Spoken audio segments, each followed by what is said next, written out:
Multi core processor के बारे में इस लेक्चर में हम स्टडी करेंगे। जैसे कि प्रीवियस कुछ लेक्चर से हम मल्टीपल प्रोसेसर स्केजुलिंग के बारे में स्टडी कर रहे थे और लास्ट लेक्चर में हमने लोड बैलेंसिंग के बारे में स्टडी किया था। तो हम फर्दर जो है वो आगे मूव करते हैं। मल्टी कोर प्रोसेसर के बारे में फर्दर स्टडी करने से पहले हमें कोर के बारे में आइडिया होना चाहिए कि कोर क्या है। अ CPU core is a CPU processor. आजकल के जो कंप्यूटर्स जो मल्टी कोर प्रोसेसर हैं, इसका मतलब है कि CPU जो है वो उसमें एक से ज़्यादा कोर्स जो हैं वो अवेलेबल हैं। Core can work on A one task and while and other core work can a different task. तो मोर जितने CPU के अंदर जितने ज़्यादा कोर्स होंगे they are more efficient. So multi core technology refer to CPU that contain 2 or more processing course, और ये cores जो हैं operate as a separate processor within a single chip, यानी कि एक सिंगल चिप के ऊपर जो है वो वर्किंग करते हैं। Traditionally SMP systems have allowed several threads to run execute concurrently by providing multiples physical processors. जो ट्रेडिशनली, जैसे कि पहले डिस्कस कर चुके हैं कि ट्रेडिशनली पहले जो है सिमेट्रिक मल्टी प्रोसेसिंग सिस्टम में बेसिकली क्या टेक्नोलॉजी इन्वॉल्व थी, यानी कि फ़िज़िकल प्रोसेसर थे, मल्टीपल फ़िज़िकल प्रोसेसर, जहाँ पे एक से ज़्यादा थ्रेड्स जो हैं वो साइमल्टेनियसली जो है वो एग्जीक्यूट होते थे। सो जैसे अभी बताया कि ये बेसिकली ट्रेंड जो है वो चेंज हो गया है। ट्रेंड कैसे चेंज हुआ है? However a recent practice in computer hardware has been to place multiple processor cores on the same physical chips resulting in multi core processor.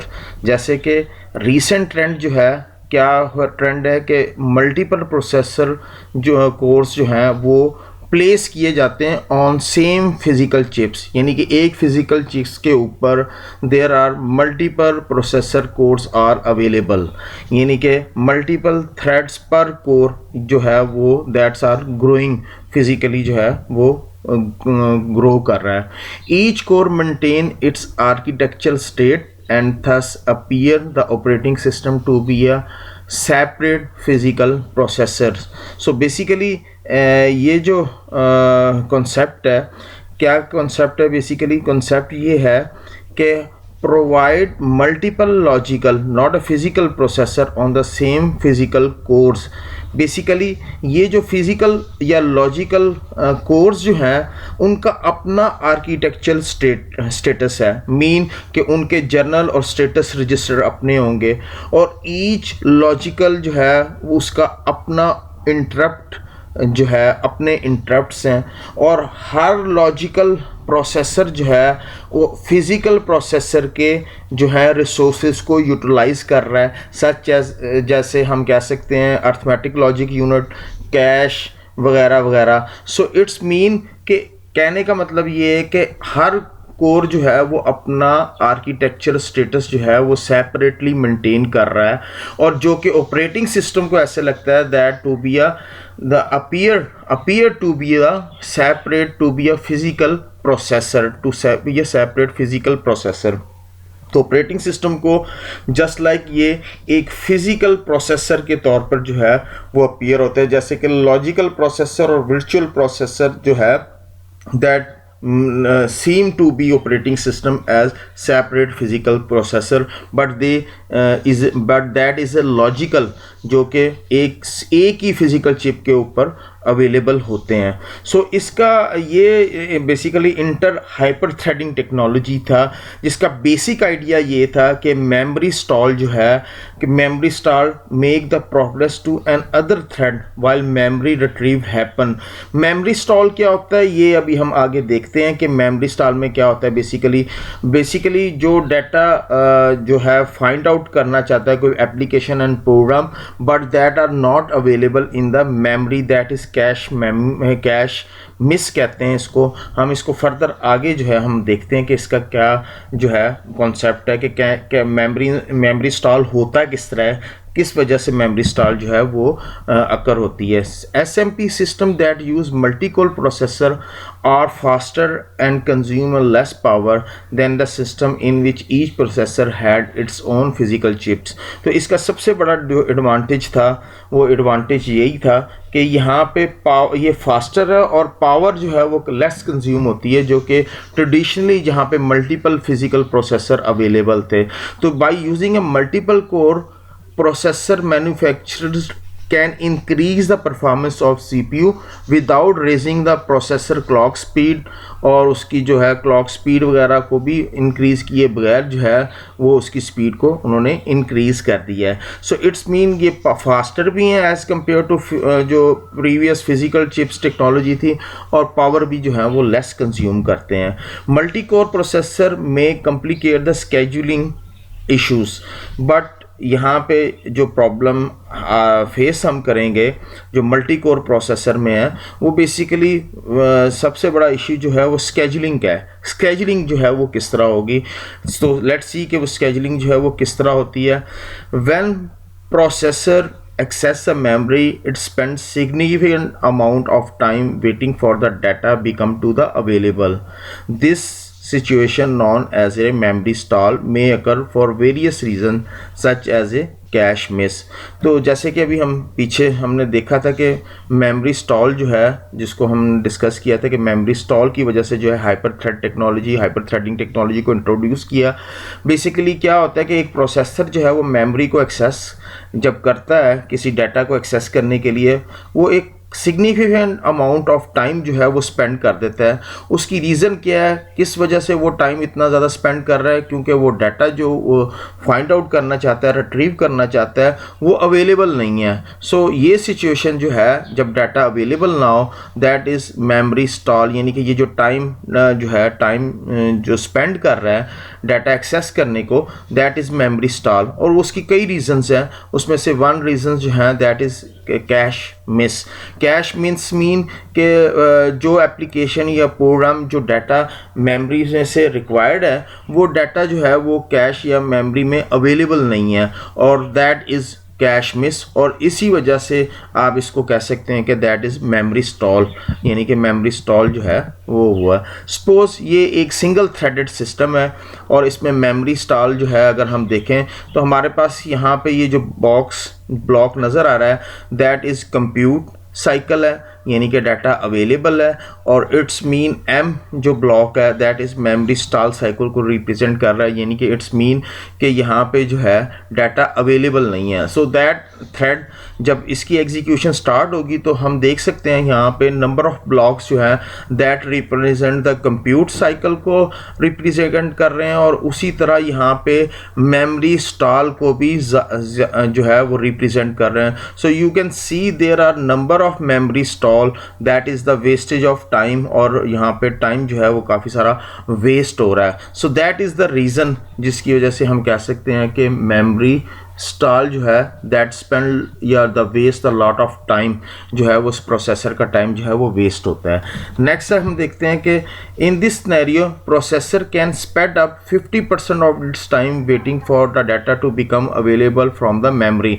तो ये जो सिनेरियो अभी हमने ऊपर डिस्कस किया है, इस सिनेरियो में जो है क्या हो रहा है, बेसिकली प्रोसेसर को 50% अपना टाइम जो है वो वेटिंग में जो है वो स्पेंड करना पड़ रहा है। That's mean that is wasting the time.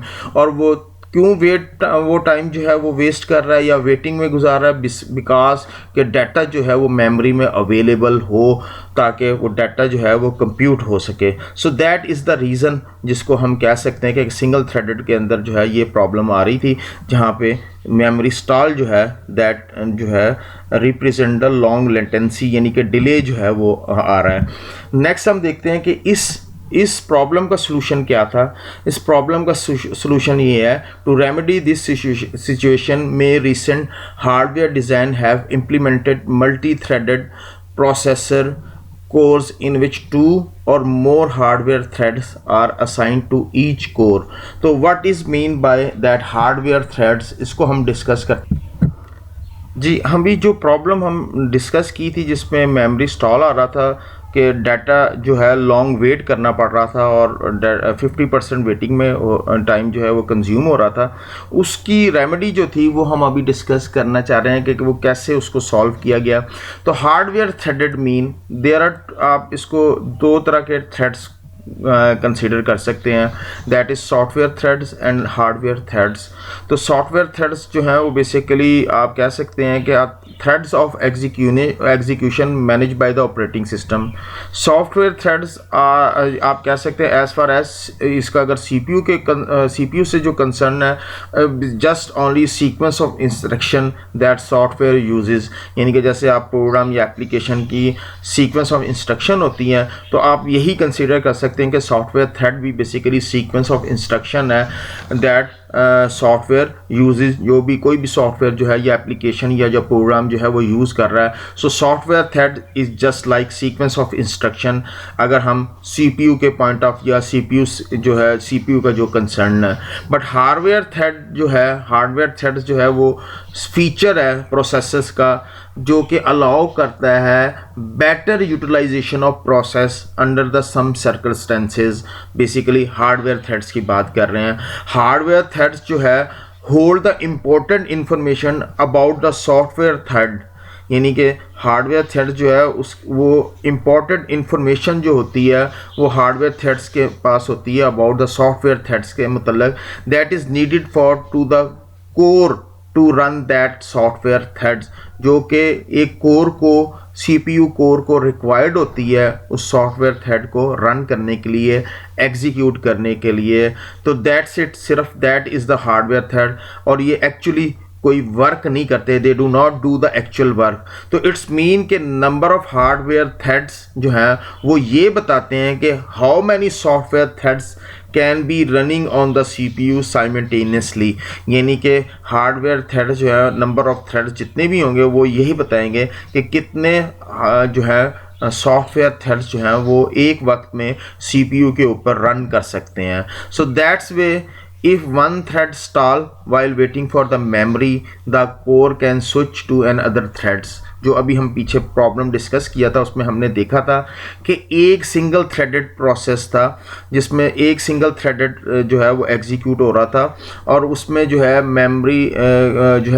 Memory stall की सिचुएशन जो अकर हो रही थी, जिसमें कैशे मिस जिसको हम कह लेते हैं और कंप्यूटेशन साइकिल भी थे। तो 50% जो उसका वेटिंग टाइम जो था वो वेस्ट हो रहा था, वेटिंग में गुजर रहा था। तो मल्टी थ्रेडेड जो बेसिकली प्रॉब्लम CPU जिसमें कैशे मिस लॉन्ग वेट जो था उसमें हमने उसको क्या किया यहाँ पे यानी कि उसका सलूशन जो हमने फाइंड आउट किया, are dual threaded processor core on which the execution of thread 0 and execution of thread 1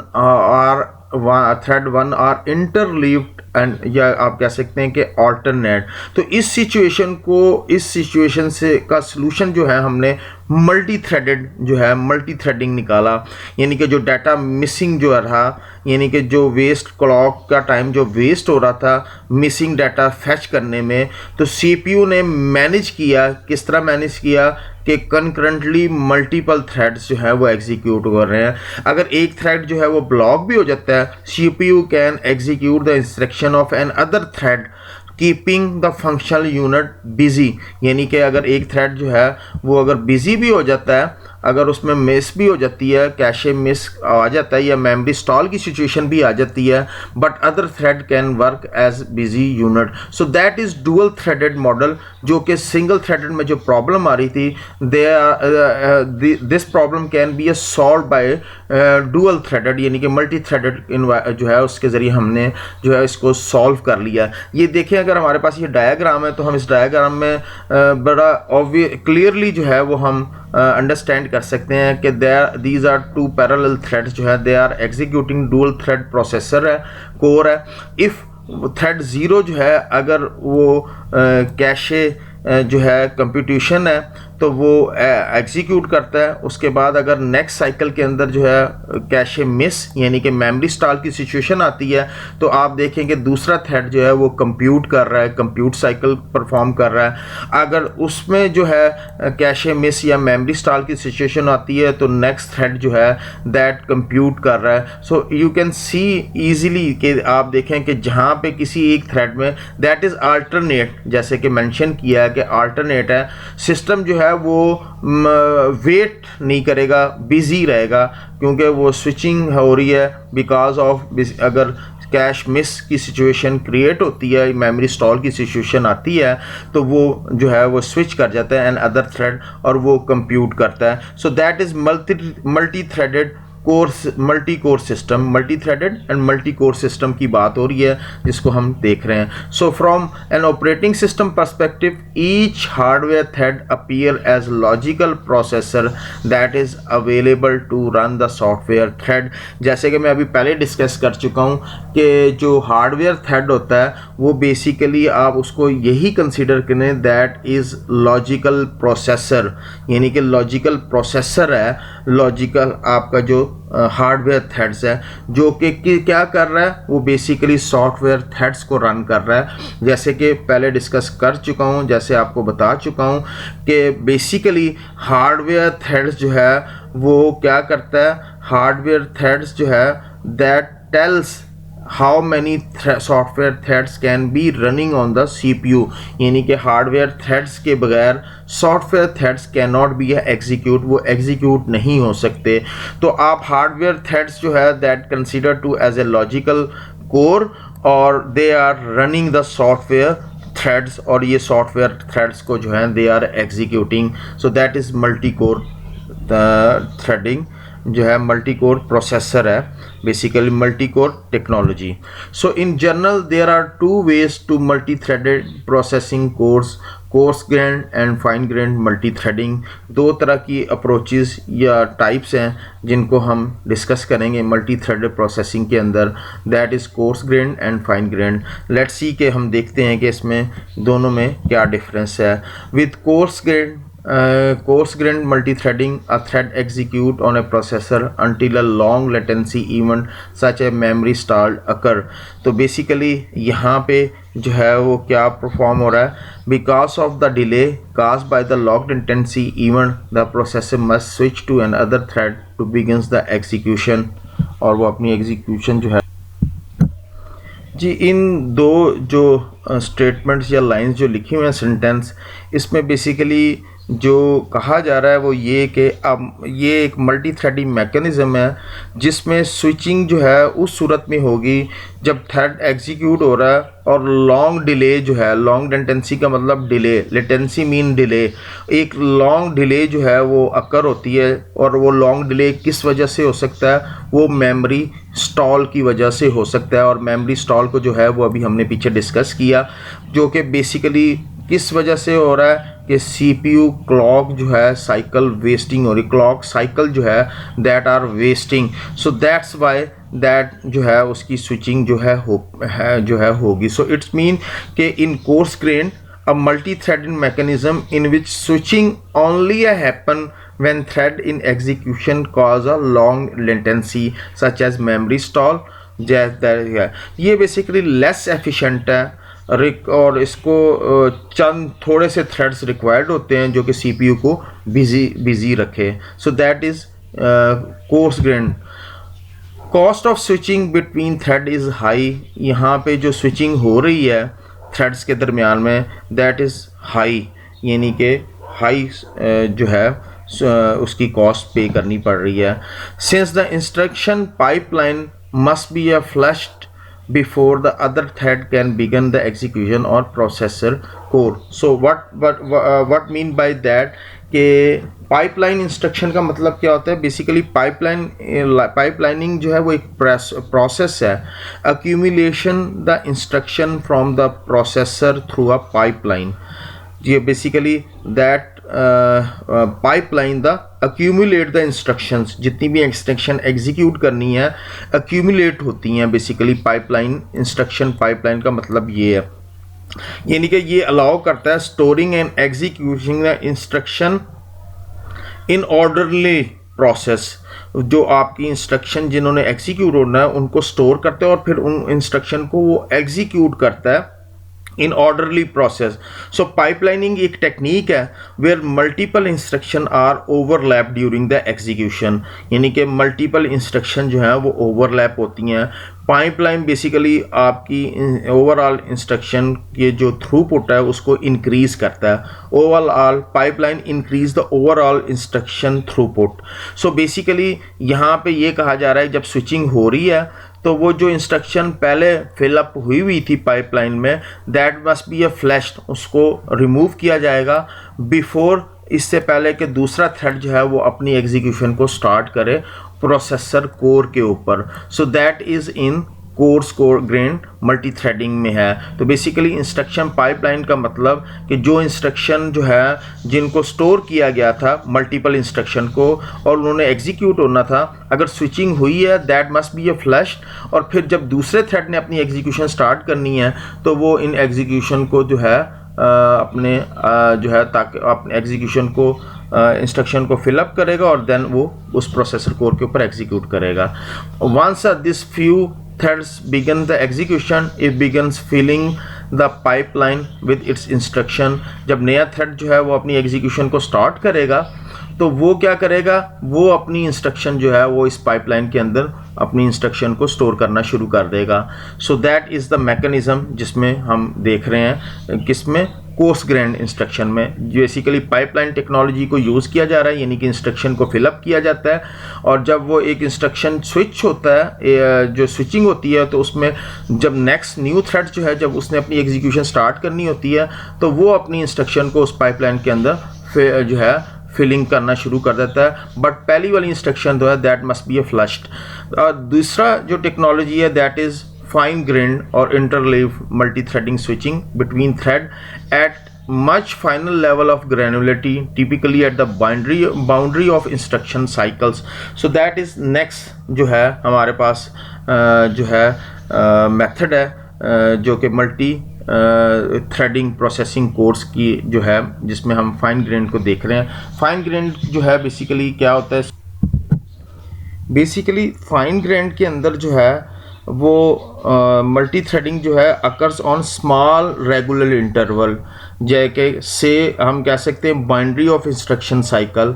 और जैसे कि हमने कहा कि architecture is design to support the thread switching. So overhead जो है वो बड़ा रिलेटिवली माइनर है किसके अंदर, यहाँ पे फाइन ग्रेन स्विचिंग के। The cost of switching between thread is small, वहाँ पे कोर्स ग्रेन में जो था वो हाई था बिकॉज मेमोरी स्टॉल अकर होता लॉन्ग लेटेंसी या डिले की वजह से था।